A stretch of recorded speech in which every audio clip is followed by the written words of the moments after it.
we gonna get right into it. We not even gonna waste time. Now, the first question. Matter of fact, no. Let me ask you. How you doing, man? How you been? Good. Life be lifing. I tell you that much. Life be lifing. Overall, I'm doing pretty well. Sold a beat here and there. Got my first sponsorship on TikTok, so Oh, that's good. You know, wow, I did not know that, man. That's what's up. moving up a little bit. Moving up a little bit. Okay, okay, okay. Yeah, I'm. For those of you that don't know, this man, not only is he a musical genius, but he's also very funny. So make sure that you check him out. Appreciate that. Appreciate that. All right. So our first question, where are you from? I am from Jackson, Mississippi. West Jackson to be exact, which is kind of funny. I was born in West Jackson, moved to North Jackson, and ended up moving out back to West Jackson. So from some of my old Southern boy and everything. You know. I feel you, man. I feel you. Now, at what age did you start learning how to play music? Uh, I've been playing drums ever since I was two. So I guess we can say that I started at two. 2013. I think I was probably about 20 years old and 2021 or something around there. And that's when I started actually learning keys and organ and everything. And I've been playing all of that pretty much ever since. Oh, okay, okay. So you said around 20 or 21 you started playing keys? Yeah, Wow. I yeah, mean, yeah. what 20 years. so what brought that on? It's crazy because like I would hear stuff and I would just go play around on the piano or whatever at my house, I believe. And Mary had a little lamb or something like that, or whatever. And I'm just playing the melody or whatever's in my head or whatever I hear, and I would start playing by ear or whatever. And eventually they were like, "You wanna take piano lessons?" I was like, "No, absolutely not," because I'm gonna like it for a little bit, and then I'm gonna want to stop. So there's no point. Let's not do it. The next day, I'm sorry, that next Saturday, they're like, "Get up, it's time for piano lessons." I'm just like, uh, Come again? right, we're not listening to what we said last week. So I was in piano lessons, but the crazy part is I never knew any of what I was playing. The guy would just teach me songs. So it's like I'm playing songs and I'm playing songs, but I don't know what key I'm in. I don't know anything. So whenever anybody asks me, "Oh well, who taught you how to play?" Me, I taught me how to play because I had to go back and learn all the basics over again. Not over again. I had to learn them for the first time because I was never taught them. Oh wow. Yeah. That's crazy. But yeah, man, no, that's dope. I didn't even know that. I figure you've been playing piano since like probably at least age 3 or 4. If I was, I'd be cold. I would be dope if I was playing 16. That would have been great. Now, when you first started out, did your parents encourage you in this musical journey? Um, in music, yeah, I would say they wouldn't ever discourage me. Then I had a drum set at two, and I'm never gonna forget it. I had a drum set. I'm just playing on my drum set. I'm a little kid. Of course, I didn't have any structure, and I didn't have anybody to teach me at the time. My cousin came over, and he broke it. And I Right. remember. Oh, I remember this. I was I wanted to fight him for years. I didn't have another drum set till I was probably about 11 or 12. They finally bought me a drum set, and I started playing in my church. Oh wow. And then my dad was doing drum lessons for a little bit. He was, teaching me, taking me, I'm sorry, for a little bit, and then that kind of faded out. I guess we all got too busy because I was doing a whole lot when I was a kid. I was in band, I was in karate, I was doing a lot. And then like whenever they saw something like, oh, he looked like he'll be good at that, musically, really, it's like, hey, well, you know what, let's try to push him because they saw that I did have potential on the keyboard. That's why they wanted me to go ahead and start in piano lessons and everything. So they were definitely encouraging and I know I was getting on their nerves. I was on the back of my daddy's seat, beating with sticks, just beating on the sticks every time church was over. I'm over there on the organ, just doing something. They never said anything. There was never, hey, stop, be quiet, stop beating on stuff. It was never any of that. It was just Hey, he doing his thing. He learning, beating on my mama pots and all of that. And she was like, boy. But for the most part, my parents have always definitely been encouraging with my music for sure. Okay, that's what's up. That's what's up. It's always good and important to have a, I guess, a strong family to back you up, or Oh, absolutely, supporters. You know what I mean? That's absolutely. that's how a lot of young people in church, ended up getting their little break. Like I remember, I was 14, and I would tell everybody, like even before then, like I had been playing drums like probably about like 4 or 5 years at that point, but nobody knew. One day, my church is having a crusade, Hmm. and I'm literally, messing around on the drums or whatever. And one of the guys from my church is like, "Yo, get off of that." And then after that, one of my church members was like, "Nah, he plays drums." And then he was like, "Ah, yo, let me get your contact information." That night, and I remember it distinctly. For whatever reason, the drummer that was supposed to show up that night for the, I guess you could say the concert, never showed up. Yeah. So they asked me to play. So my first gig was playing for a dude that he had some songs, right? Like he played on harmonica, but he needed some backup musicians. So Yeah, yeah, yeah. it was me and some other dude on keyboard and probably another guy. And that was my first, I want to say that was my first professional gig, even though I didn't get paid. Like at 14, somebody saw that, I had potential. Yeah, we Right. got we got people on Facebook here being funny.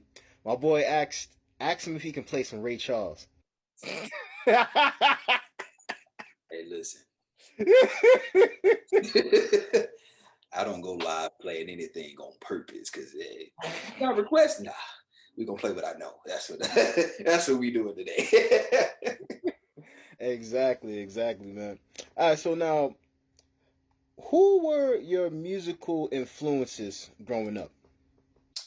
All right. So I caught up on like a lot of secular music late. Growing up, I grew up Pentecostal or Kojic, Church of God in Christ. Um, so it was a lot of stuff. My parents, they were old school because that's how they would talk. We didn't get to really listen to. So once I finally got out and heard a little bit of music, it was first person Michael Jackson for sure. Love Michael Jackson. That was my favorite artist for the longest, and I still love him to this day. Michael Jackson, Chris Brown, I want to say Stevie Wonder, and there's somebody else I can't think of the name at this moment, but definitely top at the top of the list is definitely Michael Jackson from pretty much every era. Okay. I mean, you can't go wrong with the King of Pop. I mean, 60s, 70s, 80s, 90s, early Oh 2000s. yeah. I mean, take your pick. And I saw on YouTube there's this song off the wall, right? Same name of the Mhm. same album.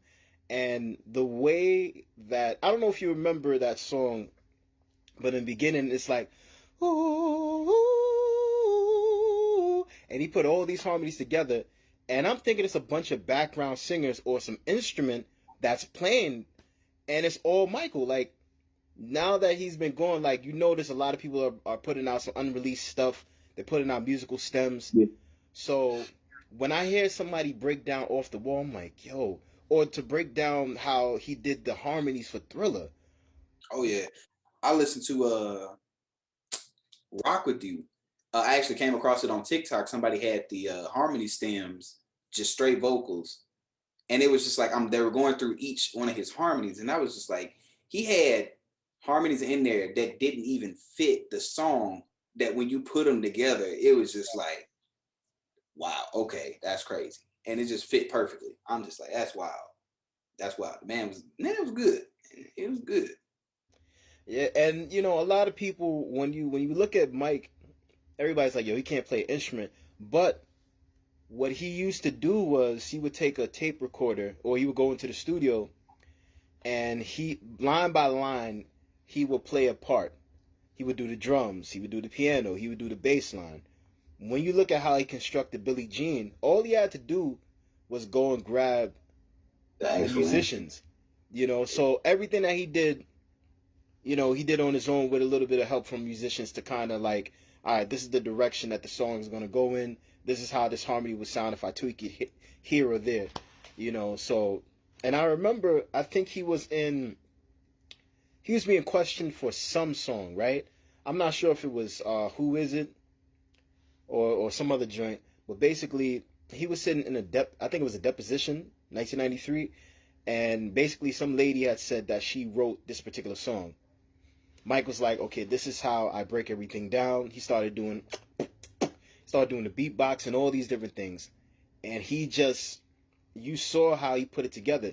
There is an interview he did, I believe, with I want to say Oprah Winfrey, either her or Diane Sawyer, where he was breaking down some of the songs that he did on his Dangerous album and how he composed them. But you can't go wrong with that guy. I mean, if he was still here today, I guarantee you he would probably be writing for some of the hottest acts right now. That's all I can say. Probably, no, not probably, absolutely would be, man, and arranging for him too. Man was dope.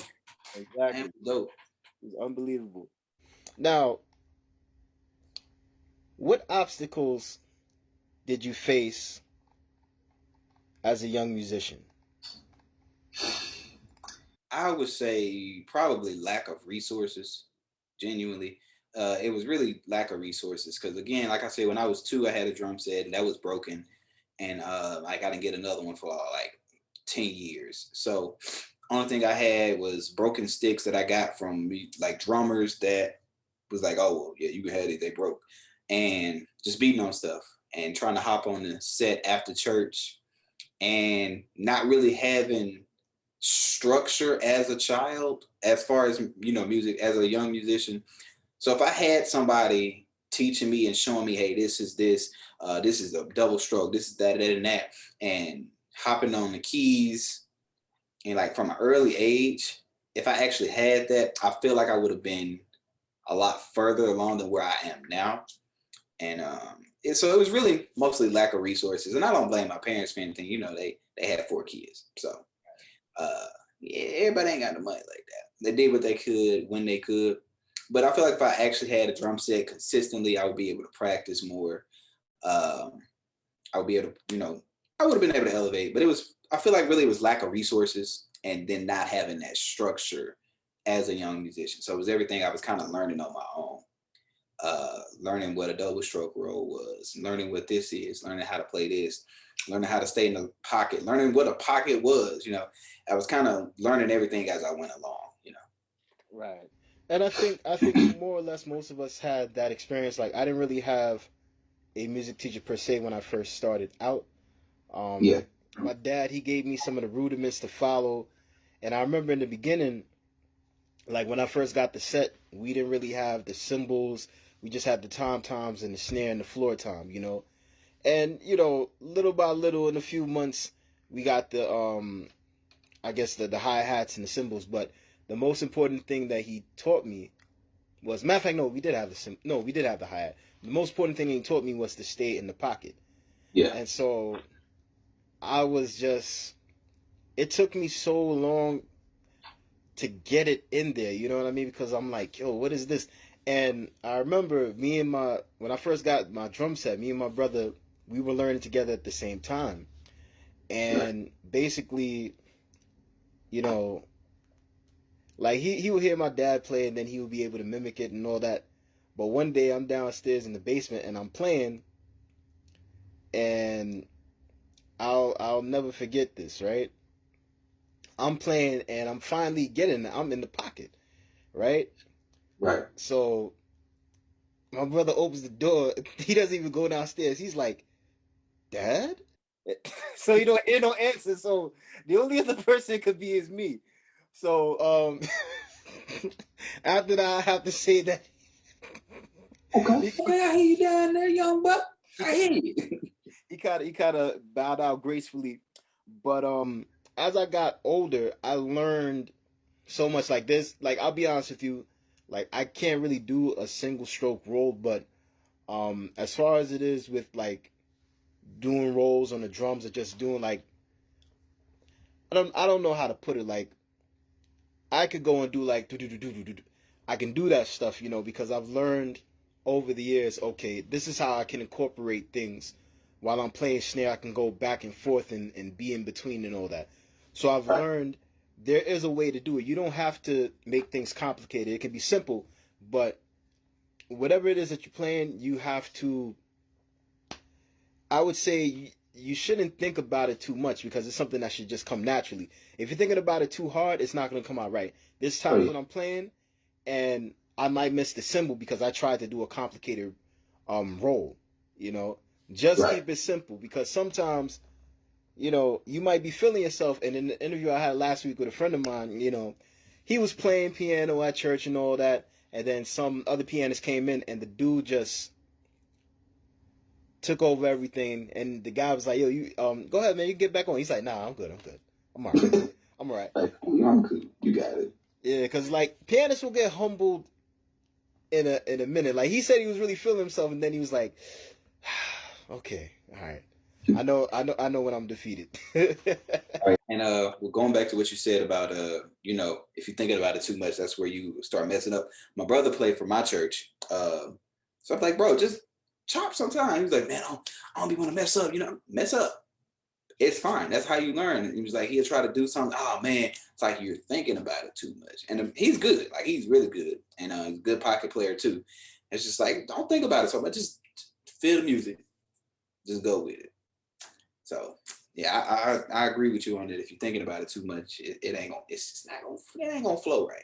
So Exactly. Like even in the same process, I guess when I'm doing beat making, it's like I want to get that chord change.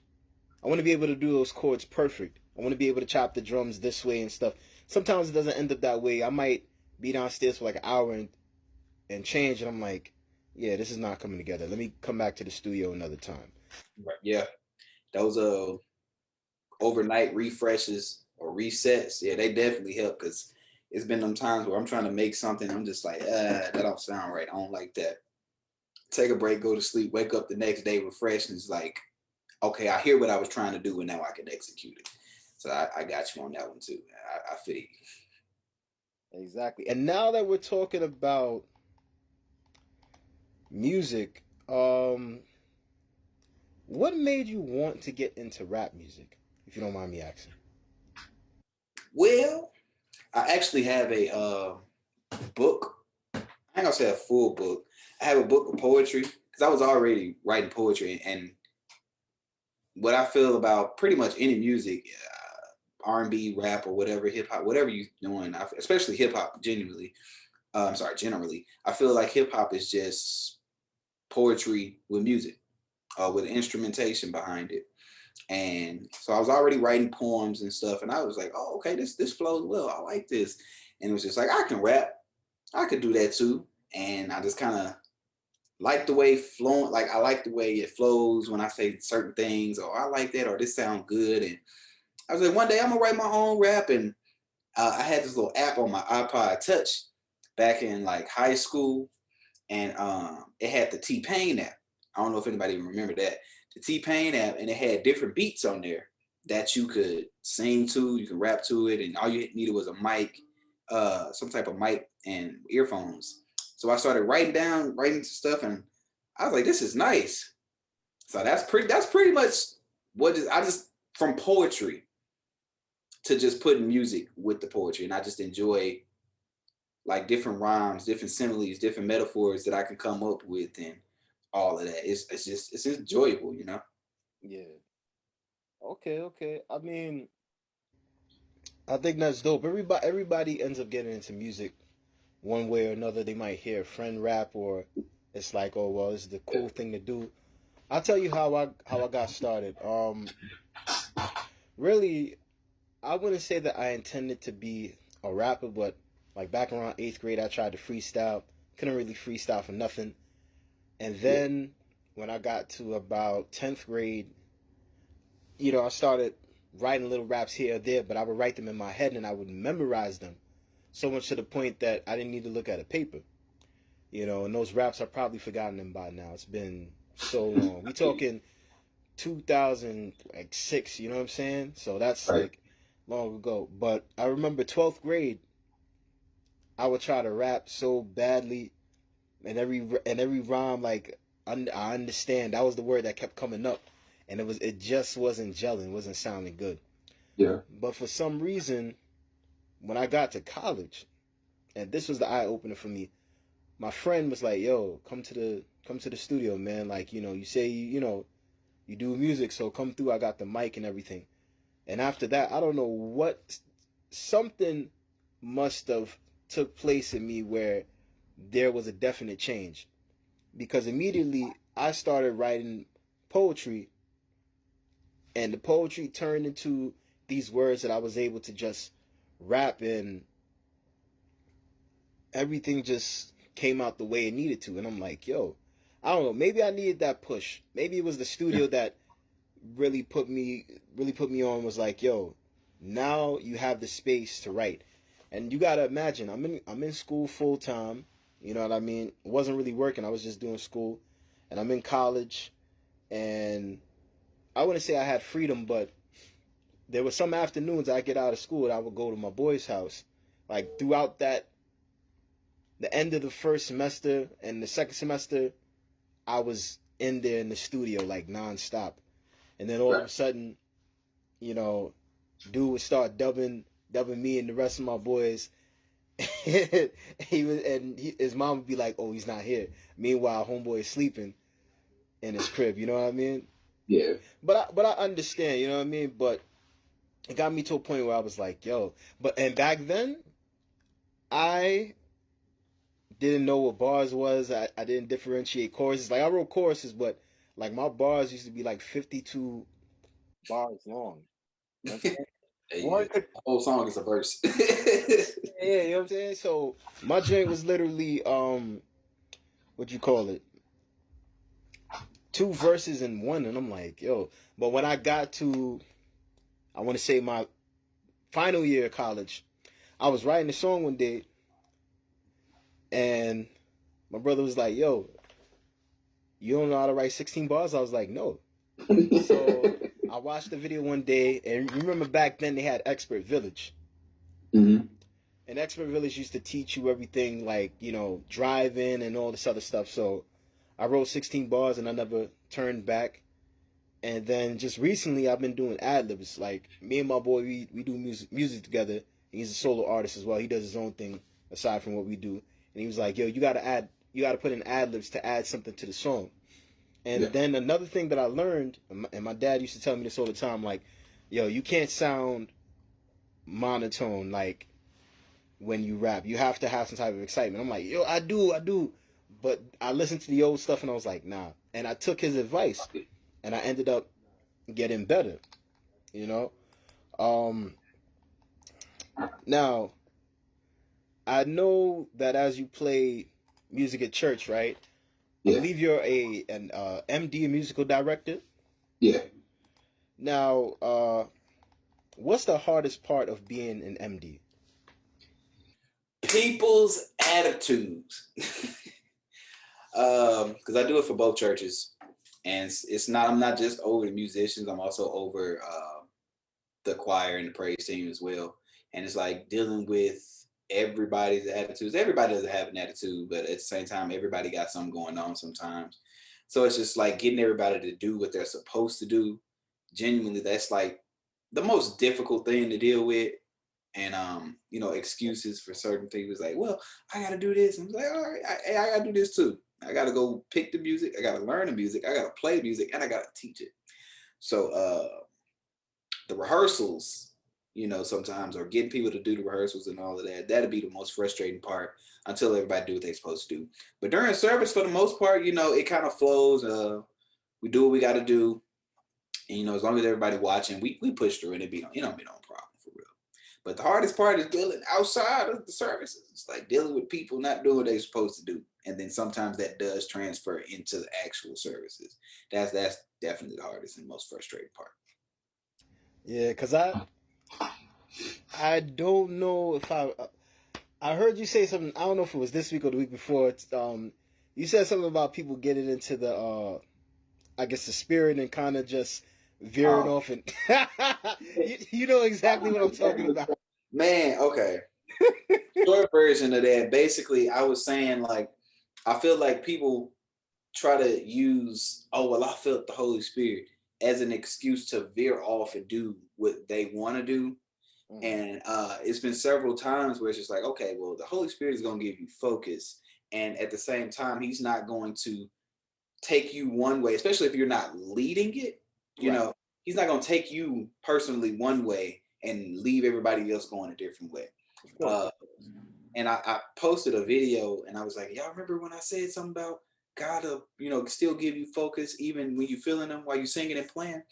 And I was like, this is what I was talking about. And there was a video of a band, and like dude was feeling, like I could tell he was feeling the Holy Spirit and he was feeling the music, but at the same time he was still leading the way that he needed to, telling everybody 3, 4, 5.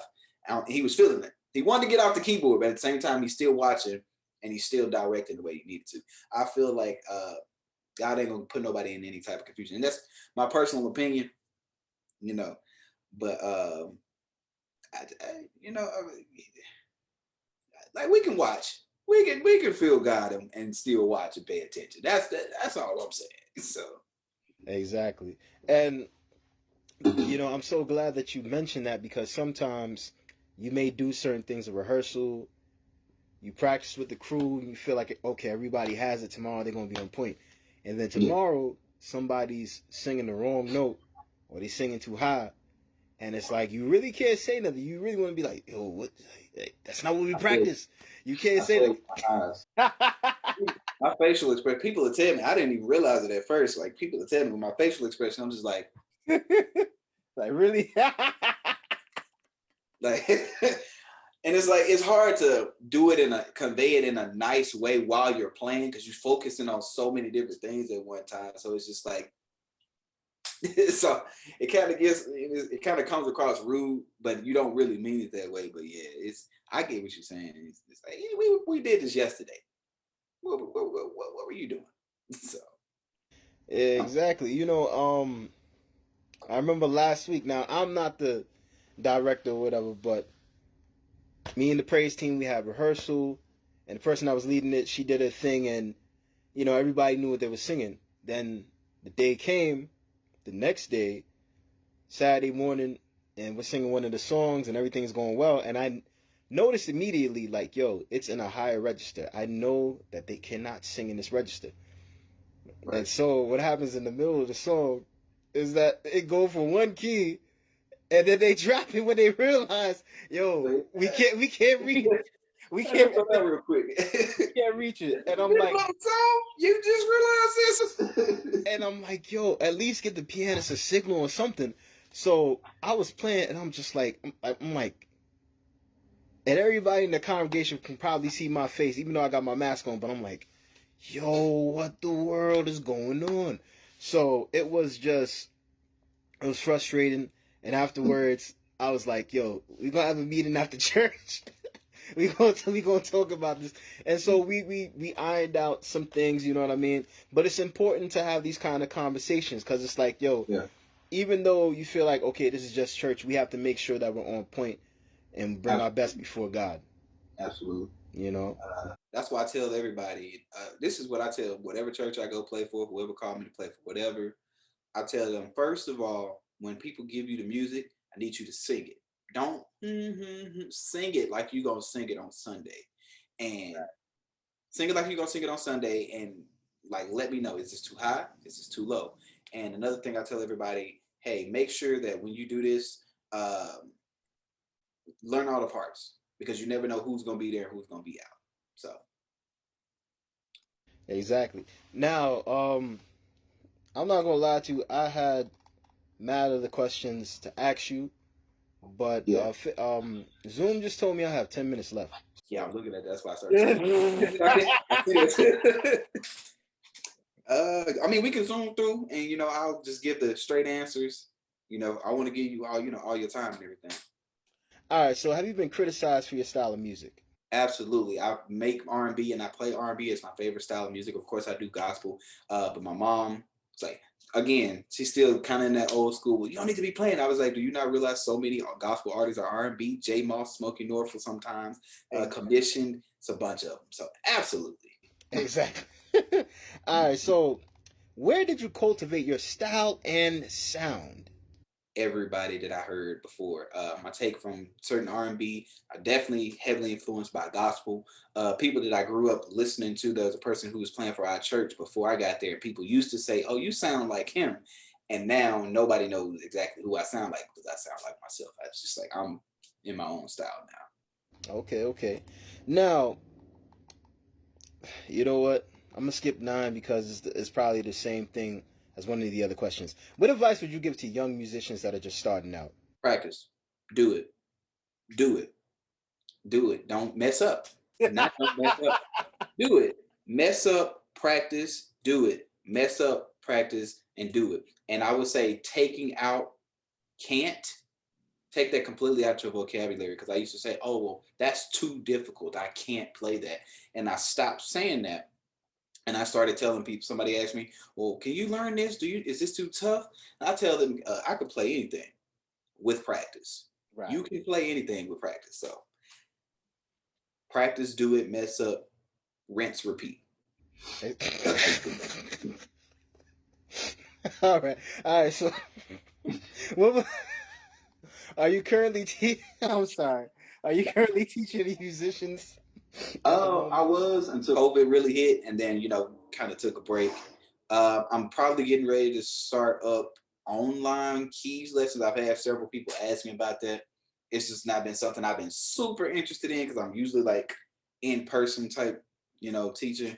But that's another, not only just another source of income that I'm potentially blocking myself from, but it's a bunch of people that I can teach, that I can help, and it's more of them. So at the time right now, no, but I'm definitely probably about to get into actually online teaching.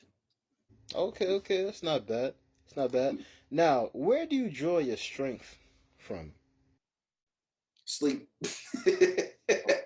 Sleep. Going to sleep. I can ignore everything. I'm going to bed. Hey, your car just got repossessed. I'm going to sleep. hey, we got this gig. Yeah, man, you got to go do this. I'm going to go to sleep real quick. No, in all seriousness though, like that's kind of where I can recharge. I go home and just being by myself because I'm an ambivert, but I'm mostly introverted now because life be lifing for real. Right. And it's just kind of like recharge being by myself and then praying and just kind of getting back grounded. And you know, and then every now and then hopping on the game, talking to my friends. It's just like I don't have any drama or any issues. I can just talk to them about whatever we talking about and laugh and game, and that's it. And then when I come back out, all right, cool, we can get back at it. So Okay, okay. Now, last question I got for you. Uh, do you read sheet music or do you play by ear? I used to read sheet music, but and I've always been playing by ear. So whatever I hear, I'm learning and learning it probably by ear, or if it's really difficult and I don't have a whole lot of time, YouTube videos. But I used to learn by. No, I'm sorry, I didn't used to learn. I used to play by sheet music when I was in college. I actually learned how to read piano music at that time. But don't ask me to do it now because I probably can't. I'm gonna be honest with you. So just straight up by ear. Yeah, I feel like some of the best musicians start out by reading sheet music, and then after a while, they kind of develop their own, I guess, style, flavor, or taste, or whatever you want to call it. Yeah. You know, because there's a difference between someone that knows sheet music and knows how to play by ear and pick things up, and a person that just plays sheet music. You can tell how when they start off a gospel song, it's not going to be the same way that you or somebody else might do it. You're not going to hear do do do do do do do do do do do. Absolutely. You know what I mean? It's going to be some do do do do. You know what I mean? It's going to be It's always something different, yeah, some different yeah. flavor. Yeah, and sometimes you got to realize, like, you got to work with everybody. There's some churches that will actually require, oh, well, we want this guy to play sheet music. Well, I mean, that's good and all, but if you don't want someone that freestyles also at the same time, I mean, to have both of those qualities, I think, are good. But if a person just plays sheet music, I feel like they're really limited as to Yeah. what they can play. You know, because the person that just plays hymns is not like the person that can play hymns, contemporary gospel, a little bit of jazz in between. You know what I mean? There are differences. Right. You know, but Now, you go ahead. sure you have any? It look like we got a few more minutes. You know, if you ain't got no more questions or nothing like that, you know. I think we ran through everything. All right. Um. Yeah. I'm just. What can I say? All right. So we have about 2 minutes left, and basically, just tell everybody what your TikTok's about. Oh, uh, well, I do mostly comedy, and I do my well. It's not even mostly comedy. Mostly comedy on TikTok. Do half and half music as well. Y'all can find me on YouTube. It's where all my comedy is. At Jaydell, Jaydell. On TikTok, same name, same spelling. Jaydell93 though. And on Instagram as musical genius. I'm sorry, musical underscore genius. MUSICAL_GENIIUS. I do comedy, I do music, and, you know, making a beat, or maybe I do a rap verse on TikTok and skits and everything. Like, if y'all want to come through, join us. You know, go watch my last video on TikTok. That will be great. That will be helpful because TikTok be playing with your boy views a lot. Exactly. Man, TikTok be making me upset. Oh boy, don't we know it, man. But but yeah, you know, subscribe to the YouTube, you know, and go follow the Instagram. That's where most of my music. No, I'm sorry, that's where pretty much all my music is. So YouTube is comedy, Instagram is music, TikTok is both. Right. Yeah. So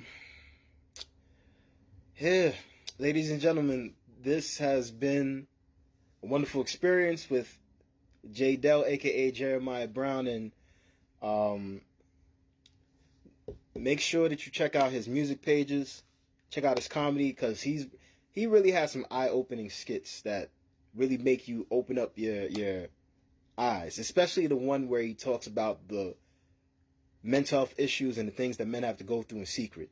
Please make sure that you watch that one if you find it, or I don't know if I should tell them to watch the Caribbean one because they may get a little offended. Forgot about that. But I listen, I appreciate you for having me, man. I appreciate the opportunity. Definitely, and I appreciate you for being here, man. Sorry for the whole camera situation. You know what I mean? Yeah, technology. Yeah, what can I say? Anyway, ladies and gentlemen, thank you for joining us tonight. I'm gonna be back very soon. You know I have a lot of interviews lined up. Thank you guys for joining me. Y'all take care. Jaydell, peace, my brother. Take care, man. See you, man. All right.